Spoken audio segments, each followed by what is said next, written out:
Well, hello there, and welcome back to our Eat Well video series. I'm Dr. Atkin, and today we're going to talk about foods that damage the body. Now, we mentioned it before, right? There's foods that heal the body, foods that damage the body. It's a red light, green light scenario. There are some foods that you simply should not eat, and when you do, just know they're damaging your body. Now, I mentioned that Dr. Christopher was who I got a lot of my training from. And he grew up in the southwestern United States back in the 40s, 50s, was around several Indian tribes, and he learned a lot from an Indian chief. And he told us one time, he said one time the chief would come up to him and he's like, you know what's wrong with the way that people eat these days? He's like, ever since the white man came over here, all of a sudden we have white flour and white sugar and white salt and white milk and all these white things are what are damaging the body. And so as we start to look at the list here, let's look at the list of foods that I would consider that damage the body. So of course, anything that's got your refined sugar and white flour products, I mean, read those ingredient lists. I mean, there's really nothing good in them. We need to get rid of the sweets and cereals and crackers and sugars and all these refined processed things, right? Red meat and dairy are also things that damage the body. Now I'm going to get into the details of dairy in a future video because I think that needs to be explored a little bit more. But you know, red meat is one of those things that our body can't digest it well. In fact, one of the biggest benefits of meat is that it really helps to keep us warm, right? So back in the days, you know, a lot of our ancestors would need to be kept warm through these winter months. They didn't have fresh fruits and vegetables because, you know, it was all ice and snow. And so when we eat meat, it travels very slowly through the digestive system. It takes a lot of energy and therefore produces a lot of heat. And so in certain instances, you know, eating meat can be a good thing. And as I say this, it's not that I'm vegetarian. I mean, we eat meat at times. It's just that it's very sparingly. And that's simply because there's no need for us to produce a lot of heat. We don't have hibernating during the wintertime anymore. The reason that so many people are constipated is because that red meat just travels so slow through the digestive system, gets plugged up. So maybe meat can certainly be something that we take at times, but to eat meat every single day, it's part of the problem.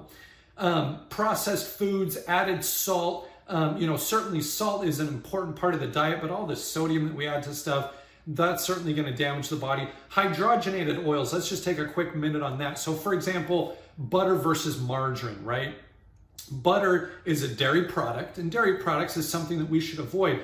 But butter's a whole lot better than margarine, and that's because margarine is simply hydrogenated oils. There's a chemical process that adds hydrogens. It becomes a chemical that your body doesn't recognize. It doesn't respond well to. There's all kinds of hormonal reactions that happen when we take hydrogenated oils into us. And so once again, hydrogenated oils, so any sort of soft butter spreads or things like that, they've just got to go. So stay away from hydrogenated oils. Obviously, it's found in our chips and all kinds of other things. It's just going to damage our body.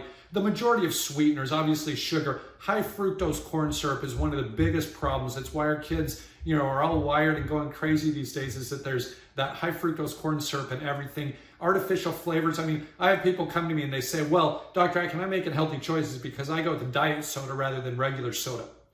When I drink soda, which isn't very often, I absolutely avoid diet and purposely get the sugar, right? The sugar is at least something that our body recognizes. The aspartame and these other artificial ingredients really have a big impact. Even though they're low calorie, they have a very negative impact due to the fact that they're a chemical rather than a food. So once again, sodas are bad, but I'll take sugar soda over aspartame soda any day of the week. Food additives, all the food colorings, once again, chemicals that your body doesn't recognize, that has all kinds of weird functions and side effects in your body. Preservatives, and I like this one the best of all. If you're reading a food list and you can't pronounce an ingredient, then it's not food. It's not gonna, you know, it's only gonna do damage to your body. And so I like to kind of develop a little bit of a green light, yellow light, red light system. And believe me, my kids will kind of have some fun games where, you know, they'll either say red light, green light based on us reading an ingredient list, right? And so green light, those are foods that are going to heal your body. We talked about it before: fruits, vegetables, whole grains, legumes, bean, nuts, and seed. Red lights are things that are always going to damage your body. It doesn't mean that, there can't be times to have a dessert. Just know that it will damage your body. And then the yellow light are things where it's like, kind of a shoulder shrug. Like there's some good things in it. There's some bad things in it. Certainly something that can be taken at times, but not necessarily, a staple. And those would be things like, eggs, for example. There's some benefits to eggs, but there's also some negative side effects. And so as you look at Dr. Fuhrman's Nutritarian Pyramid here, as you get towards the top here, eggs, fish, fat-free dairy, that's kind of yellow to red light, right? Beef, sweets, cheese, processed foods. I mean, these are things that can be taken occasionally. There might be a few redeeming qualities to it, but they're not the best things. And if we want to keep the best things in our body, that's where we focus on the fruits, vegetables, whole grains, legumes, beans, nuts, and seeds. So quick review there of things that you should absolutely start avoiding. These are things that should not be found in your cupboard. When you consume them, they should be in limited amounts. Maybe you go out to a restaurant once a month with the family, right? You probably take some things there you shouldn't.